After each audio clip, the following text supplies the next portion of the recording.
नमस्कार दोस्तों, आपका स्वागत है हमारे यूट्यूब चैनल आज़ाद भारत पर। इस चैनल पर हम आयुर्वेद से संबंधित सनातन संस्कृति के जो मिथक हैं उनसे संबंधित लगातार वीडियो लाते रहते हैं। तो उन वीडियो में हमारा ये रहता है कि हर वीडियो के अंदर हमारा एक कॉन्टेस्ट रहता है, जिसमें करना आपको इतना रहता है कि जो वीडियो है उसको 5 दोस्तों के साथ में शेयर करना है, चैनल को सब्सक्राइब करना है, वीडियो को लाइक करना है और वीडियो के नीचे कमेंट करना है। जो वीडियो में आपको अच्छी चीज़ लगी हो उसको बताना है। तो ये हमारा हर वीडियो में रहता है। इसको यदि आपको ये कॉन्टेस्ट में भाग लेना है, आप पार्टिसिपेट करना है और जीतना है, तो करना बस आपको इतना है, दोस्तों के साथ में शेयर करना है। जो पूरी प्रोसेस आपको बताई है उसको फॉलो करना है, दोस्तों के साथ में शेयर करना, चैनल को सब्सक्राइब करना। उसके बाद में प्यारा से एक कमेंट करना जो वीडियो में आपको जो चीज़ अच्छी लगी होगी। उसके बाद में इतना सब करने के बाद में उन सब का स्क्रीनशॉट हमारे व्हाट्सएप नंबर पे आप हमें यहाँ पे जो व्हाट्सएप नंबर है उस पे हमें भेज दीजिए। तो हमारी टीम आपसे कॉन्टैक्ट करके आपको जो आपका सरप्राइज गिफ्ट है वो आपको भेज देगी। अब बात करते हैं हम इस वीडियो के बारे में। जैसे ही हमने स्टार्टिंग में क्या किया था कि आयुर्वेद के बारे में रिसर्च करनी शुरू की थी कि जो हमारा आयुर्वेद था इतना महान था, उसको कैसे हम लोगों से दूर हो गया। तो उसके बारे में रिसर्च करना शुरू किया था। हमने 2-4 वीडियो बनाए भी थे उसके बारे में, जो आप हमारे चैनल पे देख सकते हो। लेकिन उसके बाद में हमने जब एक चीज़ देखी कि जो जनक हैं, महर्षि धन्वंतरी जी, भगवान धन्वंतरी भी जिनको बोलते हैं अपन, धनतेरस, दीपावली से 2 दिन पहले जो धनतेरस आती है उस दिन हम उनकी पूजा करते हैं। लेकिन धनतेरस को जो क्या लोगों ने अलग अलग अर्थ निकाल रखा, लेकिन जबकि एक्चुअल में जो हकीकत है वो होती है कि भगवान धन्वंतरी की पूजा होती है धनतेरस के दिन, या महर्षि धन्वंतरी की पूजा होती है। महर्षि हम इसलिए कह रहे हैं क्योंकि वो एक महान ऋषि थे। अपन उनको भगवान बोल सकते हैं, लेकिन वो एक महान ऋषि थे जिन्होंने आयुर्वेद की खोज की थी, आयुर्वेद के ज्ञाता थे। तो उनके बारे में हमने थोड़ी सी रिसर्च की। जब हमने रिसर्च की तो उनके बारे में बहुत सारी चीज़ें हमें पता चली। लेकिन एक चीज़ जो हमें बहुत कहीं नहीं मिली है हमें, वो थी कि महर्षि धन्वंतरी की मृत्यु कैसे हुई। महर्षि धन्वंतरी जी जो थे, उनकी मृत्यु के पीछे भी एक बहुत बड़ा कारण रहा होगा, या फिर कोई ना कोई ऐसा रीज़न रहा होगा कि उनकी मृत्यु हो गई। लेकिन जो हमें कहीं नहीं देखने को मिलती या पढ़ने को मिलती। तो हमने उस चीज़ पे रिसर्च करने के लिए हमने पूरी टीम ने उस पर लगातार काम किया। और जैसे ही हमें वो चीज़ पता चली, हमने उस चीज़ के प्रूफ भी लिए देखे, तब हमें इतना शौक लगा कि जो धन्वंतरी जी थे उनकी मृत्यु के पीछे इतना बड़ा कारण, या फिर ऐसे उनकी मृत्यु हो सकती थी। और उसके अलावा अपन जो आयुर्वेद के अलावा जो एलोपैथिक साइंस है, एलोपैथिक डॉक्टरी जो है, उसमें क्या करते हैं, आपको मैं बहुत सारी जगह देख लेना आप कहीं भी, तो जो डॉक्टर पर्चा लिखते हैं ना, जिस पे अपन नली मेडिसिन वगैरह लिखते हैं, तो उसमें एक जगह लिखते हैं RX, और उसको पता है क्या बोलते हैं?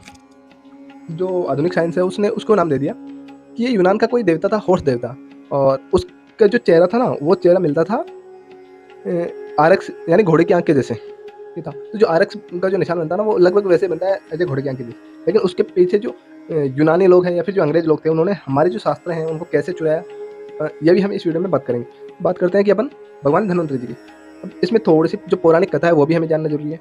अब हुआ यह था कि जो भगवान धन्वंतरी जी थे या महर्षि धन्वंतरी जी थे, वो क्या कर रहे, स्वर्ग में रहते थे, और उनके पास में एक बहुत अच्छी चीज़ थी, और वो चीज़ ये थी कि वो हर बीमारी का इलाज कर सकते थे। उन्होंने आयुर्वेद लिख दिया था पूरा, जो आज भी जिसको मॉडर्न साइंस आज तक चुनौती नहीं दे पाई, उसको उन्होंने बहुत पहले लिख दिया था। अब बात करते हैं अपन उस पौराणिक कथा पे वापस। तो हुआ ये कि जब महाभारत का युद्ध खत्म हो गया था, तो भगवान जो श्री कृष्ण थे, उन्होंने क्या किया कि जो भी अस्त्र शस्त्र थे, अब लोग बोलते हैं ना कि वर्तमान समय में हम मंत्र बोलते हैं, अस्त्र आते नहीं, इसमें पशुपतास्त्र हो गया और मास्त्र हो गया, बहुत सारे अस्त्र शस्त्र थे, उन सभी को क्या कर दिया, स्वर्ग में भेज दिया। क्योंकि उन्हें भी पता था कि आने वाला जो टाइम होगा उसके अंदर इंसान कैसा होगा, जो हम आज देख रहे हैं लगातार समाज में। तो उन्होंने क्या किया, जो सारे अस्त्र शस्त्र थे, जो महावीर थे, उन सबको स्वर्ग भेज दिया। जो भी विद्याएं थे, तंत्र मंत्र जो थे, उनको भेज दिया। तो लोग बोलते हैं कि यदि उनको भेज दिया तो काली शक्तियाँ कैसे काम कर रही है, तो उसके पीछे भी बहुत बड़ी एक साइंस है, और कैसे वो काली शक्तियाँ काम करती है हम अपने वीडियो में बताएंगे ये चीज़ आगे। लेकिन अपन पहले बात करते हैं भगवान धन्वंतरी जी की। तो जब महाभारत का लास्ट अध्याय जो है, या फिर लास्ट क्षण कहे जिसको अपन, उसमें है कि जो राजा अर्जुन के पुत्र और अभिमन्यु के पुत्र राजा परीक्षित थे, जो धरती पे या फिर अपन बोलते हैं भारत में राज्य करते थे। अब हुआ ये कि एक दिन वो क्या जंगल में शिकार खेलने गए थे। जंगल में जब वो शिकार खेलने गए, तो जो कलयुग जो है, कलयुग जो था द्वापर युग से जो कलयुग आने वाला था, तो कलयुग ने क्या किया, जो भी गायें थी राजा परीक्षित के राज्य में, उन गायों को इकट्ठा किया और उनको हाँकते हुए जंगल की तरफ लेके जा रहा था। तो राजा परीक्षित का भी शिकार जाना हो गया और उसका भी जंगल की तरफ लेके जाना हो गया, या यूँ कहे उनका एक कोई विधि का विधान होगा।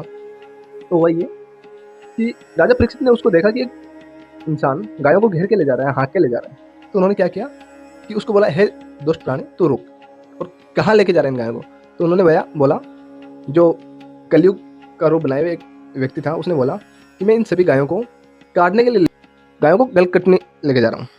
तो उन्होंने कहा कि तुम ऐसा नहीं कर सकते। तो उन्होंने कहा मैं गायों को एक शर्त पे छोड़ूंगा, मैं कलयुग हूँ और मुझे अभी आना है, द्वापर युग का अंत होने वाला है, मैं आऊँगा, तो बताओ मैं कहाँ कहाँ मिलूँ। तो उन्होंने क्या किया, राजा परीक्षित ने कहा कि मैं तुम्हें 4 जगह बताता हूँ जहाँ पे तुम रह सकते हो।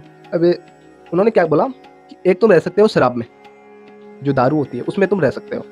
दूसरा उन्होंने बोला तुम सोने में रह सकते हो। अच्छा, सोने में रह सकते हो, चारों चीज़ें मैं बताऊंगा आपको बाद में, जो यहाँ पे लिखी हुई है वो चीज़ें हैं चारों। लेकिन उन्होंने कहा ना कि तुम सोने में रह सकते हो, तो हुआ ये कि जैसे बोला कि सोने में रहो, तो राजा के जो भी राजा वगैरह होते थे उनके मुकुट के ऊपर मुकुट सोने का होता था। तो उन्होंने क्या किया, जो कलयुग था उन्होंने राजा परीक्षित के सर पे बैठ गया वो। जैसे सर पे बैठा तो उनकी क्या बुद्धि भ्रष्ट हो गई। अब बोलते हैं लोग मेंटल हो जाते हैं, तो वैसे उनकी बुद्धि भ्रष्ट हो गई। तो वो वहाँ से वापस आए तो उन्होंने क्या देखा कि एक ऋषि तपस्या कर रहे हैं। जो ऋषि थे वो तपस्या कर रहे थे, आसपास जो उनके चेले वगैरह थे वो बैठे थे। तो एक और रास्ते में एक सांप पड़ा हुआ था, मरा हुआ सांप, जिसको तक्षक नाग बोलते हैं। और तक्षक नाग का और जो पांडव पुत्र हैं उनका एक बहुत बड़ा कहानी है, उनकी भी, उन दोनों के बीच में दुश्मनी की। तो तक्षक नाग को कैसे ना कैसे बदला लेना था। अब वो ये कि जो राजा परीक्षित थे उन्होंने एक लकड़ी से सांप को उठाया और जो ऋषि बैठे थे उनके गले में डाल दिया। जैसे ऋषि के गले में डाला, नॉर्मल सी बात है, यदि एक गुरु कहीं बैठा है या गुरु कुछ कर रहा है और उसके साथ में उसके शिष्य भी हैं, तो गुरु के साथ में यदि कोई गलत करता है तो उसके शिष्यों को गुस्सा आएगा। तो वैसे उस जो उन ऋषि का शिष्य था एक महर्षि लोहमर्ष, तो उनको गुस्सा आया। उन्होंने क्या कहा कि हे दुष्ट राजा, ये जो सांप जो तूने अभी मेरे गुरु के गले में डाला है, ये 7वें दिन तुझे खा जाएगा, यानी तू इसके खाने से मर जाएगा। तो राजा ने कहा कि चल, मैंने बहुत देखा तेरे जैसे मरा हुआ सांप कैसे खा सकता है। जैसे वो घर आया या फिर अपने महल में आया, जैसे महल में आया तो महल में आते ही उसने जैसे ही अपना मुकुट उतारा और उसको पता चला, अरे, क्योंकि उसका जो माइंड वो वापस सेट हो गया था। जो कलयुग था वो सोने में रहता था, तो वापस सेट हो गया। अब जैसे ही सेट हुआ उसको लगा कि मैंने बहुत बड़ी गलती कर दी। तो उसने क्या किया कि वो सांप मुझे 7 दिन बाद में खाएगा। तो उन्होंने चारों तरफ क्या कर दिया, बहुत अच्छी चीज़ें, मतलब जैसे धर्म कर्म के कार्य शुरू कर दिए, अपने रक्षा के लिए बहुत सारी चीज़ें कर दी। अब ये बात जैसे ही स्वर्ग में पता चली महर्षि धन्वंतरि जी को कि तक्षक नाग के खाने से राजा परीक्षित मरेंगे। अच्छा, इसमें एक छोटी सी चीज़ मैं बताता हूँ आपको। भगवान श्री कृष्ण थे ना, उन्होंने महाभारत के युद्ध के बारे में हर एक चीज़, अमूल्य चीज़, जैसे नागमणि हो गई, अपने जो भी अमूल्य चीज़ें थी, अस्त्र शस्त्र हो गए, जो अपने मंत्र तंत्र थे, वो सारे हो गए, उनको सबको स्वर्ग में भेज दिया था। लेकिन एक ऐसी चीज़ थी जिसको वो स्वर्ग में नहीं भेज पाए थे, क्योंकि देखो उनका एक रीज़न ये होता है कि जब तक आपके पास में शरीर है तो आप कुछ नहीं कर सकते। तो उन्होंने क्या किया, अब जो धन्वंतरि जी बच गए थे कि उनको वापस स्वर्ग में कैसे भेजा जाए। स्वर्ग, देखो स्वर्ग यहाँ पे मैं जो बोल रहा हूँ उसका मतलब होता है कि उनकी जो विद्या है वो अभी काम नहीं करेगी स्वर्ग में जाने का। दूसरा, स्वर्ग एक ऐसी जगह का भी नाम है जहाँ पे लोग रहते हैं। तो अब जो धन्वंतरि जी थे उनके क्या थी, उनको जब ये बात पता चली तो उन्होंने क्या किया, अपने शिष्यों को साथ में लेके, 2-4 जो शिष्य थे उनको साथ में लेके पृथ्वी लोक की तरफ चल दिए, स्वर्ग लोक से। जैसे वो स्वर्ग लोक से पृथ्वी लोक की तरफ आ रहे थे, तो जो भगवान धन्वंतरि या महर्षि जो धन्वंतरि थे उनके बारे में एक बहुत इंटरेस्टिंग मैं बता दूं, जो आज भी लोग यूज कर रहे हैं, लेकिन उनका क्रेडिट किसी अदर इंसान को या फिर अदर चीज को दे रहे हैं अपन। वो कैसे, मैं बताता हूँ। अभी देखो, जो धन्वंतरि जी थे उनके जो भी विद्या थी, आयुर्वेद की जो भी विद्या थी, वो थी नेत्रों में, जो आंखें हैं। अच्छा, जैसे वो किसी बीमारी वगैरह हो जाती थी इंसान को, जैसे मेरी यहाँ से अंगुली खराब हो गई तो महर्षि धन्वंतरि जी क्या करेंगे, आएंगे और अंगुली को देखेंगे, अंगुली देखते ही सही हो जाएगी। तंत्र मंत्र बोल दो या फिर उनकी आंखों में जो एक दिव्य दृष्टि मान लो या फिर कुछ भी मान लो, एक शक्ति, एनर्जी, कुछ भी मान लो अपन, वो थी जो महर्षि धन्वंतरि जी की आंखों में थी। तो अब भगवान श्री कृष्ण ने भी सोचा कि अभी मेरे पास में एक अच्छा मौका है, तो मैं इनको मार देता हूँ या फिर इनकी मृत्यु का एक कारण बन जाते हैं। तो उन्होंने क्या किया, रास्ते में एक लकड़ी डाल दी ऐसे ही। तो जब महर्षि धन्वंतरि जी उसी रास्ते से जा रहे थे तो उन्होंने देखा रास्ते में एक लकड़ी पड़ी है। तो उन्होंने क्या किया, उस लकड़ी को उठाया। तो उन्होंने सोचा होगा कि मतलब किसी ऋषि वगैरह की पड़ी होगी, तो अपन आगे जाएंगे तो कोई मिलेगा तो दे देंगे अपन। तो उन्होंने लकड़ी को उठाया और लकड़ी को उठाने के बाद में उन्होंने क्या किया, ऐसे कंधे पे रख लिया, ऐसे कंधे पे। और जैसे उन्होंने कंधे पे रखा, थोड़ी सी दूर चले होंगे कि वो जो लकड़ी थी वो बन गई एक सांप। वो लकड़ी बन गई एक सांप। अच्छा, वो सांप के पीछे भी एक और चीज, नॉर्मल सी बात है, सांप जब रहता है उसका मुंह आगे, लेकिन यहाँ पे ये उल्टा हुआ। उन्होंने क्या किया, जो लकड़ी का सांप बना उसकी पूंछ आगे और उसका जो सर था वो पीछे हो गया, और पीछे से उस नाग ने महर्षि धन्वंतरि जी को डस लिया। जैसे महर्षि धन्वंतरि जी ने उसको डसा, अच्छा पीछे डसने के पीछे ये रीजन है कि महर्षि धन्वंतरि जी की जो आंखें थी उनमें एक शक्ति थी, या फिर उनमें एक आयुर्वेद था, उनमें इलाज था। तो आगे से यदि यहाँ पे खाता, यहाँ पे खाता, पैर में कहीं खाता, तो ऐसे देख के वो खुद का इलाज कर सकते थे, लेकिन उन्होंने पीछे खाया। अब नॉर्मल सी बात है, कोई भी इंसान कितना भी पीछे देख लो, वो अपनी कमर देख नहीं सकता, कमर पे खाया। तो उन्होंने अपने शिष्यों को बोला कि शिष्यों चलो अपन पास के गांव में चलते हैं, ये सांप ने मुझे खा लिया है और अभी मेरी मृत्यु होगी। और ये चीज़ अपन खुद भी देख सकते हैं कि अपनी मृत्यु कब होगी, कैसे नहीं होगी। ये अपन धीरे धीरे अपन हर वीडियो में बात करते रहेंगे, एक डेडिकेटेड वीडियो भी बना दूंगा मैं इसके ऊपर। तो उन्होंने हो गया वो सब कुछ, तो उन्होंने पास के गांव में चले गए, जो आगे गांव था उस गांव में चले गए। अब जैसे वो गांव में गए तो गांव में क्या हुआ, जाके बैठ गए, तो और भी लोग आ गए गांव के लोग। तो उन्होंने बोला क्या हुआ, तो उन्होंने कहा कि अभी जो महर्षि धन्वंतरि जी ने कहा कि अभी मेरा अंत समय निकट आ गया है, अभी मैं जाने वाला हूँ, तो आप लोग एक काम करना, जैसे ही मैं अपने प्राण त्यागूं तो आप मेरे शरीर को का गोश्त करके उसको पका लेना और खा लेना, मतलब उसका मांस बना के खा लेना। अच्छा उससे क्या होता था, जो अपन बोलते हैं ना, जो आजकल की साइंस बोलती है जिसको कि माता पिता से बच्चे में गुण ट्रांसफर होते हैं, तो वही चीज उनके साथ में होती है। उन्होंने वो बहुत पहले बता दिया था कि जो हमारे गुण है ना वो जीन से ट्रांसफर होते हैं, जो कि एक माता पिता का जो जीन है वो बच्चे के शरीर में, तो उसकी वजह से क्या है कि फिर माता पिता के जो लक्षण है या गुण है जो भी, वो बच्चे के शरीर में चले जाते हैं। तो ये चीज भी उन्होंने कर दी वहां पे। This is a science not as a history. अच्छा उस साइंस के पीछे कहीं ना कहीं अपन बहुत आगे जाने के बाद पता चलता है वो चीजें। तो उन्होंने क्या किया, खा लेना। तो उन्होंने कहा ठीक है, नॉर्मल सी बात है, गुरु ने जो आज्ञा दी थी उस टाइम पे तो वो आज्ञा सर्वोपरि थी।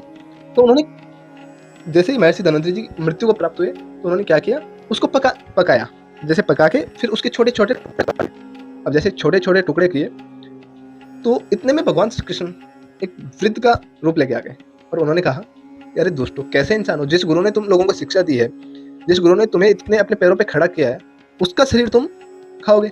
अच्छा कृष्ण ने इसलिए बोला है कि हो सकता है उसके पीछे कोई साइंस हो, लेकिन जो हमने जो सर्च किया था उसमें हमें नहीं पता चला, क्योंकि उनका जो लेवल था वो बहुत अलग लेवल था। तो कृष्ण ने ऐसा इसलिए कहा कि यदि वो उसका खा लेते, उसके मांस को खा लेते, तो क्या होता कि वो सभी के अंदर धन्वंतरि जी के जो गुण है वो आ जाते, तो वो इस संसार से किसी को मरना ही नहीं देते। मृत्यु लोग तो वैसे ही भर जाता, जैसे अभी इंडिया की जो जनसंख्या बढ़ रही है, फिर चाइना की जनसंख्या बढ़ रही है, सभी की जनसंख्या बढ़ रही है, तो कोई मरता ही नहीं। मरने के बाद में इतनी बढ़ रही है तो फिर कोई मरता ही नहीं, तो कितनी बढ़ जाती। तो उन्होंने क्या किया, ये सब के लिए रोकने के लिए, या फिर धन्वंतरि जी को की जो विद्या थी उसको वहीं तक रखने के लिए आगे ये चीज़ बोल दी। तो सभी लोगों ने कहा ये भी सही है, ये जो बूढ़ा इंसान बोल रहा है ये भी बात सही है। तो उन्होंने क्या किया, उसको जला दिया। अच्छा जैसे ही जलाया धन्वंतरि जी का पूरा हो गया। अभी जो उनके गुण है वो किसी दूसरे इंसान में नहीं आ सकते। अभी मैं बात कर रहा था कि विदेशी लोगों ने हमें कैसे पागल बनाया।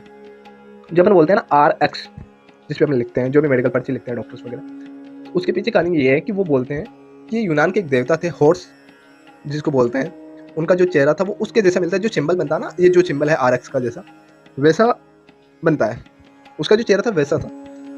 और उन्होंने क्या किया कि बहुत सारी मेडिकल लाइन के लिए बहुत अच्छी खोज की थी, या फिर मान लो शुरुआत उन्होंने की थी, तो अपन उनका लिखते हैं। अच्छा एक्चुअल कहानी क्या है, एक्चुअल कहानी ये है कि महर्षि जो धन्वंतरि जी थे उनकी आंखों में जो एक शक्ति थी कि जिसकी वजह से वो इलाज कर पाते थे। नॉर्मल सी बात है, किसी भी, ये तो अपन माइंड लगा सकते हैं, किसी बीमारी को देखे बिना कोई इंसान इलाज कर ही नहीं सकता, चाहे डॉक्टर कितना भी बड़ा हो कुछ भी।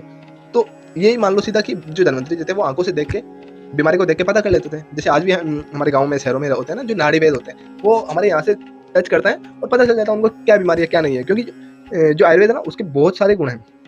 तो ये उन लोगों ने हमें पागल बना दिया, हम उनको फॉलो कर रहे हैं, जो जबकि हमारी जो आयुर्वेद रूपी इतना अच्छा ग्रंथ हम लोगों को दिया, यदि अपन वो यूज करते हैं आयुर्वेद, तो वो हमें कहीं जरूरत नहीं पड़ती यूनानी मेडिकल्स की या फिर जो आयुर्वेदिक चिकित्सा है उसकी कहीं पे भी, क्योंकि हमारा आयुर्वेद इससे भी 1000 गुना बेटर है जो मेडिकल साइंस वगैरह हमसे।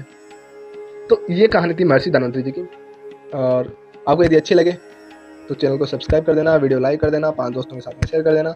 और आप शेयर कर देते हो उसके बाद में जो हमारे व्हाट्सएप नंबर है, इन व्हाट्सएप नंबर पे आप हमें स्क्रीनशॉट भेज दीजिए, तो हमारी टीम आपसे संपर्क करके आपको एक सरप्राइज गिफ्ट भेज देगी।